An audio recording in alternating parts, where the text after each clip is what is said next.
86%. Ese es el porcentaje de la tasa de éxito de un protocolo bien hecho para reducir el hinchazón. Casi 9 de cada 10 pacientes aplicando el protocolo correcto mejoran. Y el protocolo no es un probiótico, ni es un batido detox, ni mucho menos es dejar de comer. Es más, si tienes hinchazón crónica y estás tomando más fibra, batidos de verdura o probióticos genéricos sin que nadie te los personalice, probablemente estás empeorando en vez de estar mejorando. Sé que puede que todo esto te pueda estar sonando raro, pero la ciencia a finales de 2025 confirma todo lo que te voy a explicar en este vídeo. Yo soy Óscar Hurtado, nutricionista graduado y llevo más de 12 años trabajando como Nutri. Por mi consulta han pasado cientos de casos de personas con hinchazón y el patrón se repite todo el rato. Gente que come bien, hace ejercicio, cuida su salud y aún así parece que se han tragado un balón de fútbol. Pero el problema que tienen todos en común es que nadie les ha explicado la diferencia entre hinchazón y distensión,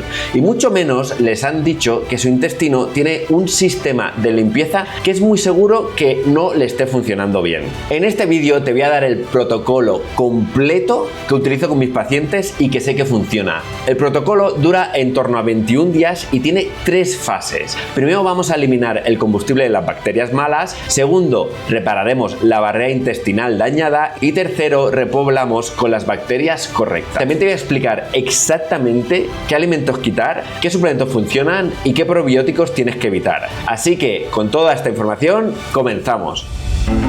Lo primero que necesitas entender es que el hinchazón y la distensión no son lo mismo, aunque haya muchas personas que los utilizan como sinónimos. La hinchazón es una sensación y se siente como si tuvieras presión o sensación de plenitud e incomodidad. La distensión, en cambio, es un aumento real del perímetro del abdomen, no es una sensación. Este aumento es real, medible y cuantificable. Imagina que tu intestino tiene un sistema de alarma, pues en algunas personas ese sistema está hipersensibilizado y con volúmenes de gas que para otra persona serían completamente imperceptibles, tú los notas como si tuvieras una pelota de tenis dentro. Es algo parecido a tener un termostato que salta con cualquier cambio de temperatura, por mínima que sea. Y aquí viene lo importante. En condiciones normales, cuando hay gas en tu intestino, tu diafragma sube y los músculos abdominales se contraen para contener ese gas que tienes en el intestino. Pero en personas con distensión pasa todo lo contrario. El diafragma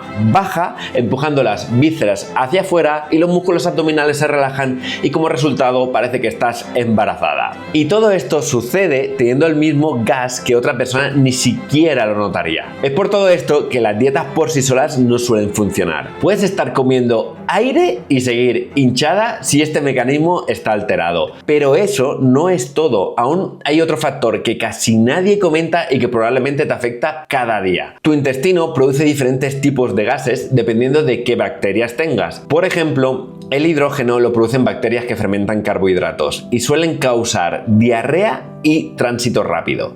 El metano, en cambio, lo producen arqueas, unos microorganismos que enlentecen el intestino y causan estreñimiento y una distensión que se siente como bastante dura. Y el sulfuro de hidrógeno causa urgencia de ir al lavabo, además de hipersensibilidad extrema y gases con olor a huevo podrido. Como puedes comprobar, de los 3, el premio gordo es el sulfuro de hidrógeno, aunque cada uno tiene lo suyo y tienen tela. ¿Y por qué te cuento todo esto? Porque el tipo de gas que produces determina qué protocolo necesitas. Si tienes estreñimiento y distensión dura, lo más seguro es que produzcas metano y necesitas una estrategia diferente a alguien con diarrea. Así que lo primero sería saber a ciencia cierta cuál es tu patrón exacto. Y si pudieras tener una prueba médica para saber todo esto, muchísimo mejor. Es más, yo te aconsejo ir al médico 100%. El protocolo que te voy a explicar cubre ambos escenarios, pero sin duda tu primera misión sería identificar al 100% cuál es tu patrón. Ahora vamos con el protagonista de toda esta historia, el complejo motor migratorio. Ahora quiero que imagines una cinta transportadora de maletas del aeropuerto y ahora supón que se quedan maletas en la cinta sin recoger, pero que no pasa absolutamente nada, ya que cada 90 minutos viene un equipo del aeropuerto y las saca todas de la cinta. En este escenario todo estaría perfecto y no pasaría nada, pero de repente ese equipo de retirar maletas se pone en huelga y nadie retira las maletas y se van van acumulando y acumulando y acumulando hasta que todo se desborda de la cinta. Pues algo así pasa dentro de ti ahora mismo. Cuando estamos sin comer entre 90 y 120 minutos, hay unas escobas biológicas que barren los restos de comida de las bacterias y las células muertas del estómago y del intestino delgado hacia el colon. La regla de oro es que el complejo motor migratorio solo actúa en ayunas y se detiene en cuanto metes un trozo de comida en tu boca. Pasa incluso con un pequeño snack, un caramelo con azúcar o incluso con el café con leche. Así que como puedes ver es muy sensible. Hay que entender que este trabajo de barrer los restos hacia el colon se detiene porque hay que priorizar la digestión en el caso de que metamos algo en la boca. Y eso requiere calma en el intestino, no requiere movimientos rápidos. Pero ¿cómo conseguimos que esto funcione a la perfección? Llevado a la práctica es muy fácil. Dejamos entre 3 a 4 horas mínimo entre comidas y aseguramos un ayuno nocturno de al menos 12 horas. Y es muy importante que a lo largo de estas 3 o 4 horas entre comidas no podemos tomar ni siquiera una uva, nada de comida, nada de leche o bebida vegetal con café y sobre todo nada de azúcar o miel para endulzar las bebidas, y aún lo más sorprendente es que nada de edulcorantes. Estos también detienen el complejo motor migratorio. ¿Y por qué esto es tan importante? Si detenemos el complejo motor migratorio se puede favorecer el SIBO, ya que las bacterias no son barridas hacia el colon. O también podemos tener esa sensación de hinchazón o de pesadez crónica o incluso de digestiones mucho más lentas. Y entonces aquí es donde empieza la primera fase del protocolo. Vamos a darle a ese equipo de limpieza la oportunidad de trabajar como se merece. Por lo tanto, la primera semana del protocolo tiene un objetivo táctico, que es reducir drásticamente el combustible que alimenta las bacterias que te están hinchando. Y para eso vamos a parar de darles de comer y a conseguir que dejen de producir gas. Sé que te está sonando súper simple, pero es así de simple. No hay comida, no hay bacterias, no hay gas. Así que ganamos. Los FODMAPs son carbohidratos que tu intestino delgado no absorbe bien. Los FODMAPs fermentan, producen gas y atraen agua, por lo que te crean esa sensación de hinchazón. Los FODMAPs los podemos encontrar en ciertos alimentos como el trigo, la cebolla, el ajo, las legumbres, la lactosa, ciertas frutas como la manzana o el mango, o los polioles como el sorbitol de los chicles sin azúcar. Si te pensabas que los chicles con azúcar eran sanos, pues no lo son. Pero cuidado, porque en esta fase no hay que dejar de comer, que es un error muy típico. Lo que hay que hacer es no volvernos locos y hay que sustituir alimentos inteligentemente. Por ejemplo, en lugar de tomar trigo, comemos maíz o arroz. Y en lugar de cebolla o ajo, podemos utilizar la parte verde de la cebolleta, y en lugar de frijoles secos, prueba con lentejas enlatadas bien enjuagadas. Tengo un vídeo donde profundizo un poquito más sobre el tema de las legumbres enlatadas y te lo dejaré en la descripción para que puedas ir a verlo cuando termines con este. De esta manera podrás entender un poquito más por qué las legumbres de conserva son mejor en este caso que las legumbres secas. Recuerda que no buscamos una dieta de privación. Puedes comer infinidad de cosas, como por ejemplo tortitas de maíz, tortitas de arroz, el propio arroz, patatas, todas las proteínas que quieras, huevos, zanahorias y un largo etcétera. Aquí la clave es saber qué quitar y sobre todo por cuánto tiempo. Cuando elimines alimentos, recuerda que el día 3 puedes sentirte algo peor y es algo completamente normal. Es lo que se llama la crisis curativa. Básicamente es cuando las bacterias empiezan a morir y te dan una sensación extraña en el cuerpo. Y a partir de ahí recuerda la regla de oro, de 4 a 5 horas de ayuno entre comidas. Recuerda esto siempre. Y con tan solo 2 cambios, el día 7 ya tendrías que sentirte infinitamente mejor, ya que habremos conseguido reducir a la mitad el hinchazón inicial. Y recuerda, esto no es magia, es ciencia bien aplicada. Y para cerrar esta primera fase, vamos a destruir no solo el gas de las bacterias, sino también un mito. Más fibra no es mejor para la hinchazón. De hecho, en un intestino inflamado, la fibra insoluble y los prebióticos, como la inulina, son combustible puro para la fermentación. Y este suele ser la causa número 1 para el fracaso en este tipo de tratamientos. Se aumenta muchísimo la fibra y además demasiado pronto. La fibra vendrá, así que estate tranquilo o tranquila, pero no es el momento de introducirla ahora. Una vez que ya hemos quitado el combustible, llega el momento de reparar el daño, así que entramos en la fase 2. Tu intestino tiene una barrera formada por células que están muy juntas, pero mucho. Es como una especie de muralla con puertas que solo dejan pasar nutrientes, pero que bloquean las toxinas y las bacterias. Cuando esta muralla se daña, se producen fugas. No sé si recuerdas, como cuando en la segunda del Señor de los Anillos le plantan la bomba en el muro y los orcos pueden entrar por ahí sin ningún tipo de problemas. Pues las toxinas en este caso son como los orcos. Si las uniones se dañan, van a poder pasar sin ningún tipo de problema. Hay unas toxinas bacterianas llamadas LPS, que si pasan a la sangre activan el sistema inmune y generan inflamación en todo tu sistema. Y esto es algo muy malo y que tenemos que evitar a toda costa. Y es justamente por eso por lo que la hinchazón no suele venir sola, sino que suele traer consigo problemas como neblina mental, problemas de piel como acné, fatiga crónica o antojos descontrolados de azúcar, entre otras muchísimas cosas. Que sepas que todo eso está súper conectado y que son cosas que ya he ido explicando en otros vídeos. Así que si no los has visto, te invito a que te quedes en el canal para poder ir a verlos. Todos estos problemas se pueden reparar, pero necesitamos nutrientes específicos que tu intestino necesita como materia prima. El primero de todos estos nutrientes es la glutamina. La glutamina es el aminoácido preferido de las células intestinales.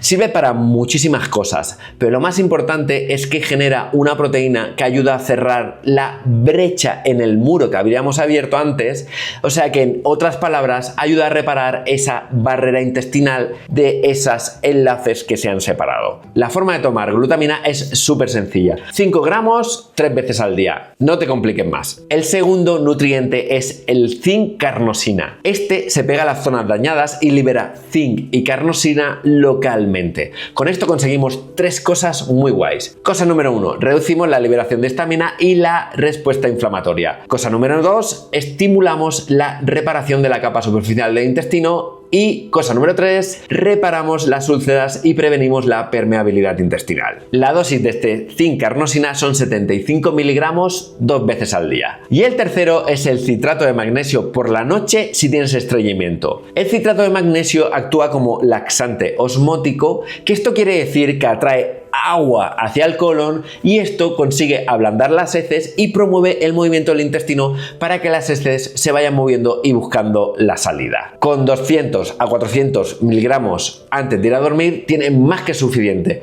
Y no te asustes porque el efecto se produce en las horas del sueño y tendrás ganas de ir al baño por la mañana y no a medianoche. Así que estate tranquilo, tranquila, que te lo puedes tomar sin ningún problema. Y aquí viene un punto que muy poca gente menciona, pero es muy importante. Puedes seguir la dieta perfecta, pero si comes estresado, tu nervio vago no estimula la liberación de enzimas. Además, la sangre se desvía del intestino y todo esto hace que la comida llegue mal digerida. Por eso, en la fase 2 hay que introducir algo que funciona muy bien. Y es una práctica simple que hay que hacer antes de las comidas. Es la respiración diafragmática 4-7-8. Esto es una práctica muy simple. Inhalamos durante 4 segundos, retenemos el aire durante 7 segundos y exhalamos durante 8 segundos. Esta simple práctica activa el sistema parasimpático y todo debería fluir muchísimo mejor y funcionar tu digestión muchísimo mejor. Otro punto clave es intentar priorizar el sueño de 7 a 8 horas de calidad extrema, porque la reparación de todo esto ocurre durante el sueño profundo. Si no hay una buena calidad de sueño, nos costará mucho más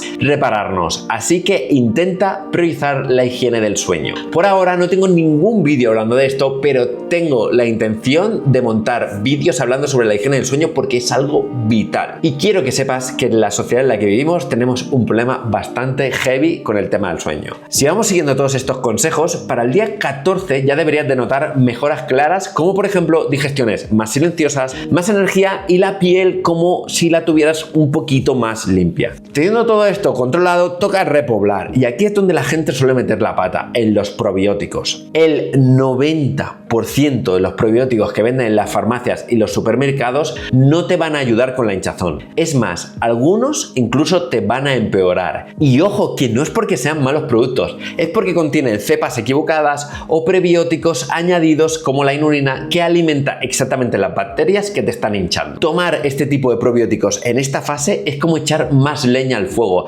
así que hay que tener muchísimo cuidado. Las cepas que funcionan para la hinchazón son muy específicas. Te las voy a dejar en pantalla pantalla, ya que por mucho que las diga yo, va a ser muy difícil que las puedas apuntar. Así que de esta manera podrás pegarle un pantallazo al vídeo y las tendrás listas para poder verlas en el momento que tú quieras. Algunas, como verás, son levaduras y otras son probióticos basados en esporas y luego hay de otros tipos. Lo importante es que sepas que estas son las que funcionan a día de hoy. Y si tienes cualquier duda con cualquier cepa, puedes dejármela en los comentarios e intentaré dar respuesta lo más pronto posible. Y ojo que el Bifidobacterium latis es para estreñimiento. El objetivo de este vídeo no es analizar cepa por cepa. Para eso tenemos nuestra asesoría en nutrición, de la cual dejaré el enlace fijado en el primer comentario por si alguna persona quiere acceder a ella. Sobre el día 16 se suele empezar a reintroducir alimentos, pero ha de ser con un método muy claro. Un solo alimento nuevo cada 3 días. Empiezas por una cantidad muy pequeña y al día siguiente duplicas esa cantidad y normalmente al tercer día ya puedes tomar una porción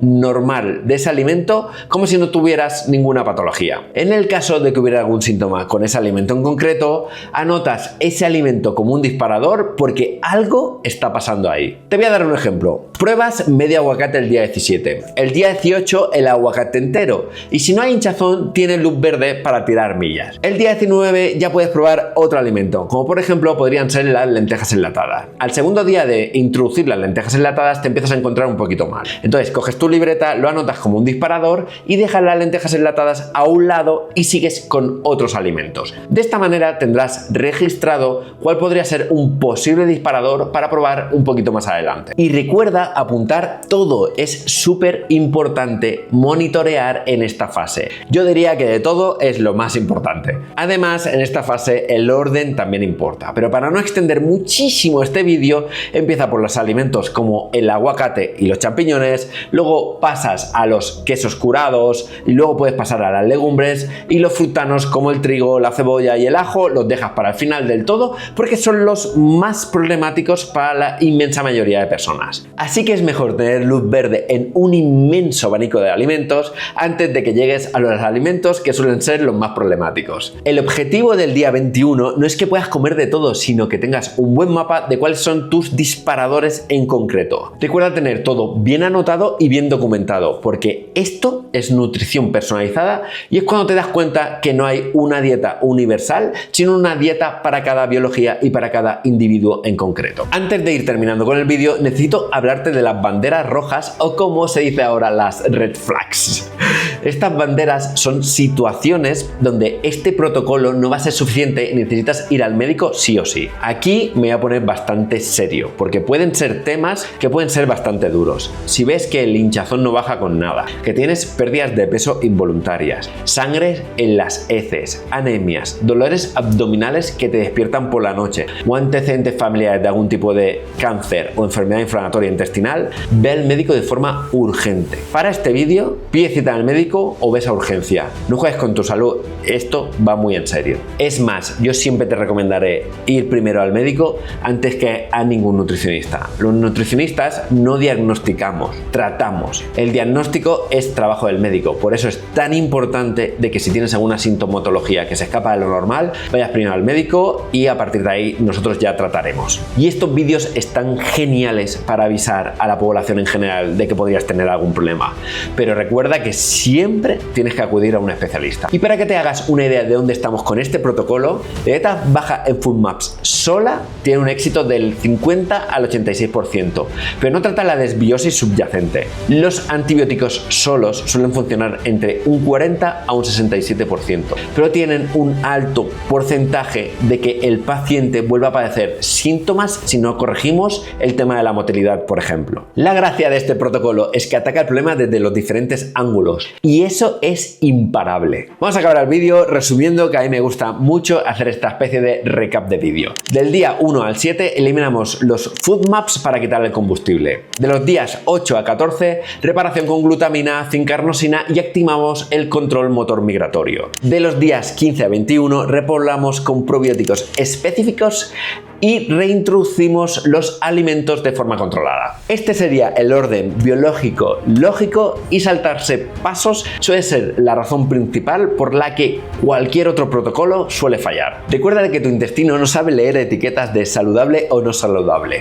Tu intestino tiene una reacción físico-química y el primer paso para un buen tratamiento es entender todo lo que está pasando dentro de nosotros para poder expresarlo al profesional y así va a hacer un muy buen protocolo. Y si este tipo de vídeos consideras que te es útil, suscríbete para no perderte ninguno de los que venga. Nos vemos en el siguiente vídeo. ¡Chao!